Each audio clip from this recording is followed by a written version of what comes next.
Hello everyone. Tally prime के इस video presentation में हम देखेंगे कंपनी क्रिएशन, यानी कि टैली प्राइम में हम किस प्रकार से स्टेप बाय स्टेप कंपनी को क्रिएट कर सकते हैं। सबसे पहले हम यहाँ पर समझ लेते हैं कंपनी क्रिएशन की आवश्यकता क्यों पड़ती है। बेसिकली हम टैली प्राइम का यूज अकाउंटिंग मैनेजमेंट या इन्वेंट्री मैनेजमेंट या टैक्सेशन मैनेजमेंट के लिए करते हैं, जो कि किसी कंपनी का हो सकता है, फर्म का हो सकता है, ऑर्गेनाइजेशन का हो सकता है। अब जिस भी आप कंपनी, फर्म या ऑर्गेनाइजेशन के लिए अकाउंटिंग करने जा रहे हैं, उसकी कंपनी का बना होना बहुत ही इंपॉर्टेंट होता है। सबसे पहले आपको कंपनी क्रिएट करने के लिए, जैसे आप टैली प्राइम को ओपन करते हैं तो आपके सामने कुछ इस तरीके का इंटरफेस ओपन होता है, जिसमें ये सेलेक्ट कंपनी के बारे में पूछता है। सेलेक्ट कंपनी से आप जो भी कंपनी ऑलरेडी आपके सिस्टम पर क्रिएटेड है, यानी कि जो भी टैली प्राइम में क्रिएटेड है, उनको आप सेलेक्ट कर सकते हैं। बट यदि आप टैली प्राइम में अभी न्यू हैं तो जाहिर सी बात है कोई भी कंपनी अभी क्रिएटेड नहीं होगी। So for company creation you have to click on create company. Create company पर क्लिक करने के बाद आपके सामने कंपनी क्रिएशन का इंटरफेस ओपन होता है। यहाँ पर आपको कंपनी का नेम डालना है, जिस भी कंपनी का आप यहाँ पर अकाउंटिंग, इन्वेंट्री या टैक्सेशन मैनेजमेंट करना चाहते हैं। सो मैं यहाँ पर कंपनी की डिटेल्स डालता हूँ। प्राइमरी अपडेट्स के नेम से कंपनी है। Then after mailing details, mailing details basically company का नेम होता है।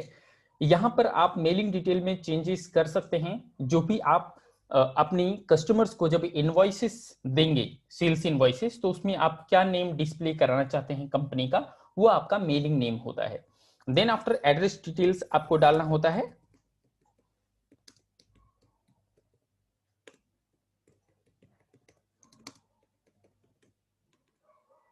ओके, सो मेलिंग डिटेल्स डालने के बाद यहाँ पर देखिए मेरे सामने रीजन का स्क्रीन आ रहा है। रीजन डालना पड़ेगा मुझे। तो यहाँ पर मेरा कोई रीजन तो नहीं है, मुझे अपनी कंपनी के लिए कंट्री सेलेक्ट करना पड़ेगा। सो यहाँ पर देखिए राइट साइड में आपके पास लिस्ट ऑफ रीजन्स में सेकंड ऑप्शन देखिए चेंज कंट्री का ऑप्शन आ रहा है। चेंज कंट्री पर क्लिक करने के बाद आप यहाँ पर देखेंगे जितनी भी कंट्रीज हैं उनकी लिस्ट आपके सामने आ जाती है। इंडिया सेलेक्ट करेंगे। जैसे ही आप इंडिया आपने सेलेक्ट करा, यहाँ पर देखिए कंट्री नेम इंडिया ऑटोमेटिकली यहाँ पर आपका सेट हो गया। देन आफ्टर ये आपसे स्टेट के बारे में पूछ रहा है। स्टेट हमारा हरियाणा है, हरियाणा सेलेक्ट करेंगे। Then after pin code details and then अगर आपको telephone details, mobile phone details, fax number, email ID and then website की डिटेल्स डालनी है तो आप डालेंगे।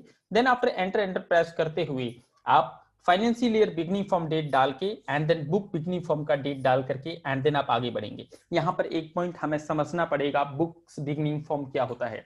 तो मेनली आपकी कंपनी, जैसे आपने जो अपना अकाउंटिंग करना स्टार्ट करा या जो आपकी कंपनी स्टार्ट हुई, वो तो अभी के डेट में अगर कहें तो इस फाइनेंशियल ईयर को हम 2021 कहेंगे, यानी कि 1 अप्रैल 20 जो होगा वो फाइनेंशियल ईयर का स्टार्टिंग डेट है एंड देन 31 मार्च 2021 हमारा क्लोजिंग डेट होगा। इसके अकॉर्डिंग अभी जो आपका कंपनी क्रिएशन जो आप कर रहे हैं, इसका फाइनेंशियल ईयर बिगनिंग फॉर्म 1 अप्रैल 2020 होगा।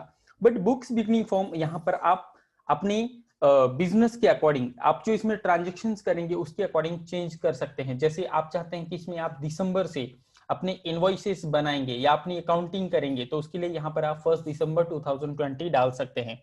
अगर आप इसमें चेंजेस नहीं करना चाहते तो आप डायरेक्टली एंटर प्रेस करके आगे बढ़ेंगे। देन आफ्टर ये बेस करेंसी सिंबल के बारे में पूछता है। जो आपने कंट्री सेलेक्ट करी है उसके बिहाफ पर ऑटोमेटिकली आपका बेस करेंसी सिंबल यहाँ पर आ जाता है। यदि आप इसमें कोई चेंजेस करना चाहते हैं तो कर सकते हैं, अदरवाइज आप एंटर एंटर प्रेस करके एंड देन कंपनी क्रिएशन की स्क्रीन को आप सेव करेंगे।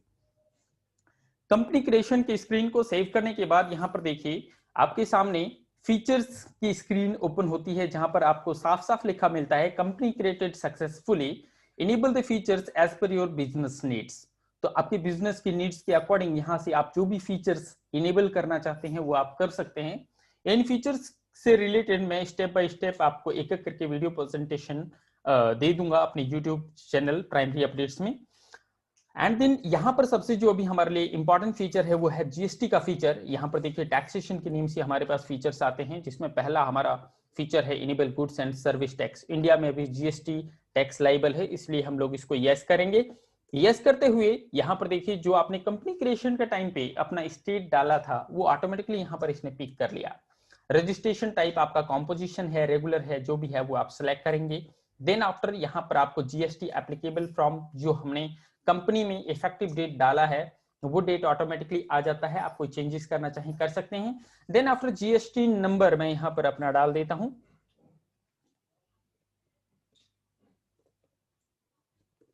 ओके, सो हमने अपना जीएसटी नंबर भी डाल दिया है। देन आफ्टर पीरियडिसिटी ऑफ जीएसटीआर1, आप अपना जो जीएसटीआर1 फाइल करते हैं वो कैसे करते हैं, मंथली करते हैं, क्वार्टरली करते हैं, वो सिलेक्ट करते हुए आप इसको एंटर प्रेस करके एंड देन सेव कर लेंगे without changes any extra features. So आपकी कंपनी बन करके हो जाती है रेडी। इस भी फीचर की स्क्रीन को आप सेव कर लें सो दैट कि आपकी कंपनी ओपन हो जाए और यहां पर आपको कंपनी ओपन का इंटरफेस डिस्प्ले कराना स्टार्ट कर दे। टैली प्राइम में जो मेन स्क्रीन होता है उसको हम गेटवे ऑफ टैली कहते हैं। यहां पर आपको करंट पीरियड डिस्प्ले होता है, then after current date display होता है, नेम ऑफ कंपनी जो कंपनी आपने ओपन की हुई है, and then date of last entry. अभी चूंकि सिर्फ हमने यहाँ पर कंपनी क्रिएट करा है इसीलिए डेट ऑफ लास्ट एंट्री में नो वाउचर्स एंटर डिस्प्ले हो रहा है। आगे की वीडियो प्रेजेंटेशन में हम इसको स्टेप बाय स्टेप समझने की कोशिश करेंगे। आज के वीडियो प्रेजेंटेशन में हमने सिर्फ सीखा है कि कंपनी को कैसे क्रिएट करना है टैली प्राइम में, एंड देन यहाँ पर अपना जीएसटी कैसे इनेबल करना है। नेक्स्ट वीडियो प्रेजेंटेशन में हम देखेंगे कि जो कंपनी हमारी ओपन है उसको क्लोज कैसे करना है, यदि कंपनी की डिटेल्स में कोई चेंजेस करना है तो कैसे करेंगे, एंड देन अगर जरूरत पड़े कभी कंपनी डिलीट करने का तो कैसे करेंगे। आप नेक्स्ट वीडियो प्रेजेंटेशन जरूर देखें। Thanks for watching.